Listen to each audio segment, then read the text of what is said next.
তোমার কাজ কি? হ্যাঁ, সকাল থেকে পেটা করছি না, তোমার জন্য কাজ কি? হ্যাঁ, বাইরে আসুন। এবং এটা আমরা একটু গুছিয়ে নেই, তারপরে এখানে এখানে কোনো দালাল চক্র থাকবে না।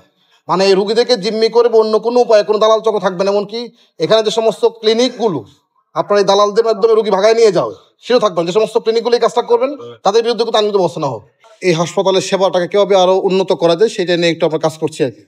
তো এখানে কয়েকটা চ্যালেঞ্জ আছে। প্রথমত হচ্ছে আসলে এটা 900 বেডের হাসপাতাল হলেও অরিজিনাল এর ক্যাপাবিলিটি হচ্ছে মাত্র 500 বেড, কিন্তু রুগী থাকে প্রতিদিন 2,500 থেকে 3,000। আজকেও কিন্তু 2797 জন রুগী ভর্তি আছে এটা। তো এই যে প্রায় 3 গুণ বা 4 গুণ অতিরিক্ত রুগী মানে সামলানো, এটা খুব ডিফিকাল্ট, খুব চ্যালেঞ্জিং জব। আর আরও দুইটা উপদ্রব হচ্ছে এখানে, সেটা হলো যে আমাদের রুগীদের সাথে অ্যাটেন্ডেন্ট আসে 3 থেকে 4 জন, এই হিউজ পরিমাণ লোকজন আসে। সুতরাং এত লোক যদি হাসপাতালে ঢোকে তাহলে তো সেবা দেওয়া যায় না, এটা একটা অসুবিধা। কিছু দালালের উৎপাত আছে, এই আর সমস্যা। আর কিছু পরিষ্কার পরিচ্ছন্নতার কিছু সমস্যা আছে। তো আমরা আইডেন্টিফাই করার চেষ্টা করছি যে কোন কোন জায়গায় আমাদের আসলে ডেভেলপমেন্টের সুযোগগুলো আছে এবং কি আমরা করতে পারি। কিছু হয়তো ইমিডিয়েটলি আমরা করতে পারবো, আর কিছু হয়তো একটু সময় লাগবে। আমরা আশা করছি সবাই মিলে চেষ্টা করলে এই হাসপাতালটা ইনশাল্লাহ এই সিলেট অঞ্চলের মধ্যে একটা ভালো হাসপাতাল হিসেবে পরিগণিত হবে। আমরা সকলে সহযোগিতা চাই। একই সাথে যারা রুগী আসেন আর রুগীর সাথে যারা আত্মীয়স্বজন আসেন তাদেরকে অনুরোধ করবো যে আপনারা বিনা প্রয়োজনে এখানে আসবেন না।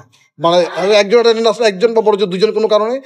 আর দালালের যে বিষয়টা আছে সেটাতে আমরা করছি যে এটা কীভাবে নিয়ন্ত্রণ করা যায়। একই সাথে এখানে গাড়ি পার্কিংয়ের কিছু সমস্যা আছে, আমরা সমস্যাগুলো আইডেন্টিফাই করার চেষ্টা করছি। আমরা আশা করছি যে আমরা এখানে সবাই মিলে কাজ করবো, এবং এখানে আমরা বসছিলাম সবাই মিলে যে আশা করছি এটা খুব অল্প সময়ের মধ্যে এইটা একটা মোটামুটি ভালো একটা হাসপাতালে মানে রূপান্তরিত হবে ইনশাল্লাহ। এখানে কিন্তু ধরেন আপনার ম্যান পাওয়ার যা আছে আমাদের এখানে, ডক্টর কনসালটেন্ট বা নার্স যা আছে, এটা কিন্তু বেসিক্যালি মানে ওই 900 বেড হিসাব করে কিন্তু আছে, কিন্তু রুগী ডিল করতে হচ্ছে কিন্তু প্রায় 3,000। তাহলে আপনি 3 গুণ, কিন্তু আবার কিন্তু এই চিকিৎসক বা নার্স সংখ্যা কিন্তু 3 গুণ বাড়ে নাই, বরং এর মধ্যে কিছু খালি আছে আরও। তো ফলে হচ্ছে কি তাদের এই বিশাল রুগী সামলানো কিন্তু খুব ডিফিকাল্ট। আমরা এই চ্যালেঞ্জগুলোই দেখতেছি যে এইগুলি আমরা সবাই মিলে স্থানীয়ভাবে প্লাস সরকারের পক্ষ থেকে মিনিস্ট্রি থেকে আমরা কী কী ধরনের হেল্পগুলো পেতে পারি বা করা দরকার সেই জায়গাগুলি আমরা আইডেন্টিফাই করার চেষ্টা করছি। এটা মাত্র 15 টাকা দিয়ে ভর্তির একটা আছে, মানে এখানে ব্যবস্থা আছে। অনেক সময় যেটা হয় কেউ না জানার কারণে হয়তো তার কাছে বেশি টাকা নিয়ে গেছে, এটা যাতে নিতে না পারে সেটার জন্য আমরা বলছি যে একটা বড় করে সাইনবোর্ডে টাকার পরিমাণটা লেখা থাকে, যাতে করে সে বুঝতে পারে যে এইটা ভর্তি ফি হচ্ছে, নিবন্ধনের চার্জটা হচ্ছে মাত্র 15 টাকা। এটা তো দেখি আমরা এটা একটু কাজ করছি যে আসলে এটা কেমনি আরো ফ্রেন্ডলি করা যায় এবং ফ্লেক্সিবল করা যায়, একই সাথে সবার জন্য যেন, বিশেষ করে রুগীদের জন্য এটা আরো ট্যাক্সি হয়, সুন্দর হয়। এটা আমিও নিজে বুঝছি, কারণ আমি কিন্তু এর আগেও কিন্তু ধরেন একদিন রাত্রে আমি আসছিলাম, তখন দেখছি অপরিষ্কার ছিল, লোকদের এলো মনে ছিল এটা। তো আমি আসছি যেহেতু আসছি হয়তো একটু পরিষ্কার পরিচ্ছন্নতা আছে, তো আমি চেষ্টা করবো যে এটা অন্তত প্রতি সপ্তাহে 15 দিন হোক একবার আমি নিজে আসতে।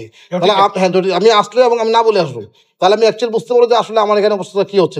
এখানে কোনো ব্লেমের বিষয় না। আমরা এখানে একটা বিষয় হলো কি, আপনার যেহেতু জনবল হচ্ছে আসলে 900 বেডের মানে ফেভারে, বাট প্রকৃতপক্ষে লোক হচ্ছে 3,000 রোগী হচ্ছে। ফলে হচ্ছে যারা কাজ করতেছেন তারা অবশ্য ওভার বার্ডেন, তারা একসময় ক্লান্ত হয়ে যায় বা বেশি লোড নিচ্ছে, ফলে অনেক সময় হচ্ছে কোথাও কাজটা করতেছে না। তো এই জায়গাটা আমরা দেখতেছি যে জনবল কি সরবরাহ করা দরকার, কি সাপোর্ট দেওয়া দরকার, যাতে করে হাসপাতাল আমরা মনে করি সবসময় পরিষ্কার পরিচ্ছন্ন থাকে এবং সুন্দর হয়ে চলে। আর বাকি যে বিষয়গুলো আছে এখানে আমার কাছে মনে হচ্ছে যে না, তা এখানে যারা চিকিৎসক কাজ করছেন তারা সবাই একটু আন্তরিক বলে আমার কাছে মনে হয়েছে। এই কারণে কারণ তারা শুধু একটা জিনিস চেয়েছেন যে আমরা যেন একটু ম্যানেজমেন্টটাকে একটু ইমপ্রুভ করে দিই, যাতে করে তারা সেবাটা দিতে পারে।